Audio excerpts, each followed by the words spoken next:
2025년 한국경제 과제에 대해서 말씀 나눴습니다.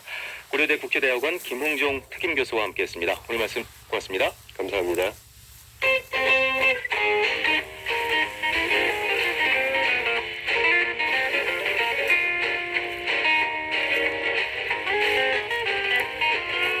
경제 맛집 투자 핫플.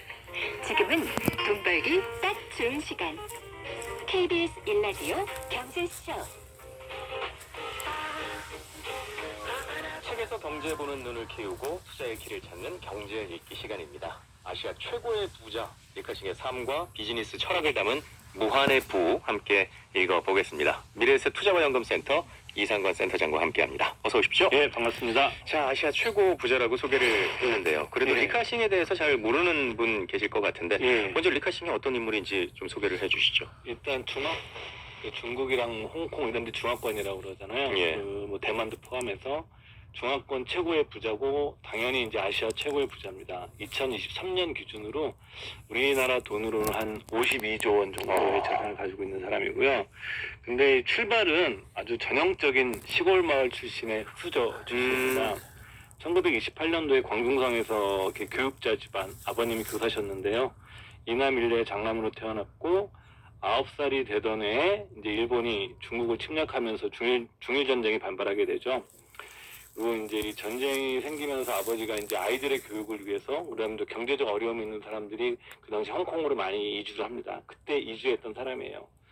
그런데 이제 그 홍콩에 이주했었어도 전혀 경제적인 사정은 나아지지 않았었다고 그래요. 왜 그러냐면은 이 전쟁이 일어나게 되면 그 군비 자금을 조달해야 되기 때문에 돈을 많이 찍어내야 돼요. 예. 당연히 인플레이션이 있게 되고 그러다 보면 서민들의 삶도 어려워지고 이런 경제적 어려운 여건도 안 좋았는데 이 와중에 아버지가 14살 때 폐결핵으로 돌아가시게 됩니다.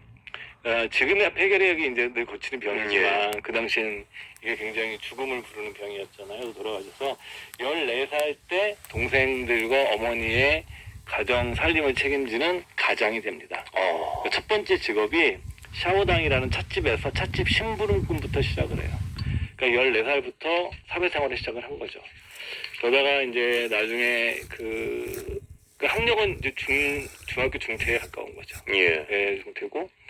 중요한 계기가 된 거는 어린 시절 얘기를 뭐 다 할 수는 없으니까 1940년대 후반에 그 리카싱이 나중에 말씀드리겠지만 엄청난 독서가입니다. 책을 많이 읽는 엄청나게 독서가고 예. 그러다가 이제 퇴근 후에 그 영어 비즈니스 잡지를 보다가 그 당시에 이제 외국에서 조화 그 만든 꽃이 플라스틱 만든 인조꽃. 인조꽃을 만드는 시장이 커지고 있다는 기사를 보고서 이거다 싶어가지고 조화 사업을 시작을 합니다. 이것으로 큰 성공을 거둬요. 이걸 바탕으로 해서 이제 부동산을 사고 홍콩의 이동통신회사, 홍콩의 전력회사, 홍콩의 편의점. 그래서 홍콩의 그 상당 부분에 그 이제 대제국을 일구게 되는 거죠. 홍콩에서 제일 좋은 호텔도 이 사람 거예요. 예, 그다음에 우리가 뭐 그 에어 캐나다도 이 회사의 소속입니다. 리카싱 그룹에 있는 거고요. 그래서 이 조화를 만들면서 번 돈을 미천으로 삼아가지고 기업 인수도 하고 그다음에 투자도 해가면서 세계적인 청큰 그룹을 세계적인 그룹으로 만들어서 이제 아시아를 대표하는 세계적인 기업으로 성장하게 된 인물입니다. 예.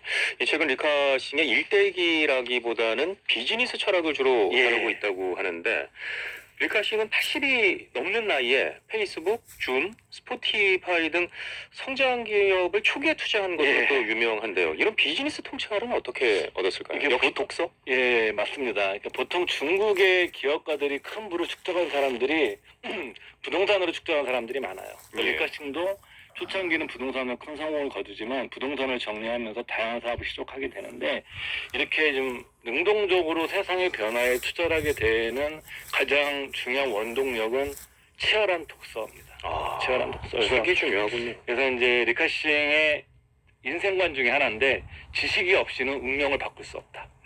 이런 믿음을 가지고 있고요. 그러니까 중학교 거의 중퇴 학력의 선한 가장이었을 때부터 공부를 굉장히 열심히 해요. 책도 많이 읽고 그 당시 논어맹자 같은 걸 읽으면서 자기의 경영 철학의 어떤 뿌리 같은 걸 만들게 되고 또 미래를 보고 영어 공부를 해야 되겠다. 영어 공부도 엄청나게 열심히 합니다. 영어도 잘하는 걸로 알려져 있고 지금도 이제 이분 나이가 이제 28년생이니까 99순이 넘으셨잖아요.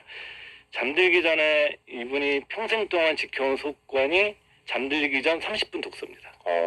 이거를 평생의 습관으로 가지고 있는데 예. 그러니까 딱 보지 않는 분야가 소설책은 안 본대요.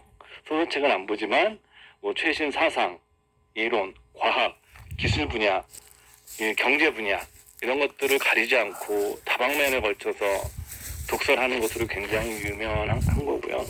이렇게 지식을 통해서 세상을 보는 읽는 힘을 이제 키운 거죠. 그래서 이제 부동산으로 막대한 현금을 밟고 그래서 이제 임대료 같은 게 나오니까 현금 흐름이 발생하잖아요. 예. 이런 거로 해서 뭐 통신산업, 뭐 홍콩의 전력회사, 유통업체 이런 것들을 계속 이제 인수하게 되는 거죠.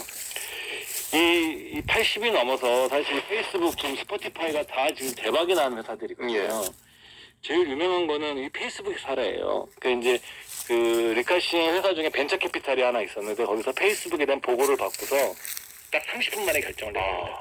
그 당시에 페이스북이 적자 회사였었어요. 초기니까. 근데 초기에 투자를 해서 대박이 나고 또 우리가 코로나가 터졌을 때 진짜 가파르게 올랐던 종목이 줌이잖아요. 예. 지금 이제 줌이 되게 일상화된 우리가 화상 플랫폼이 되어 있는데 이것도 초기에 투자하고 뭐 스포티파이 같은 경우에는 우리가 이제 듣는 인터넷 분야에서는 모바일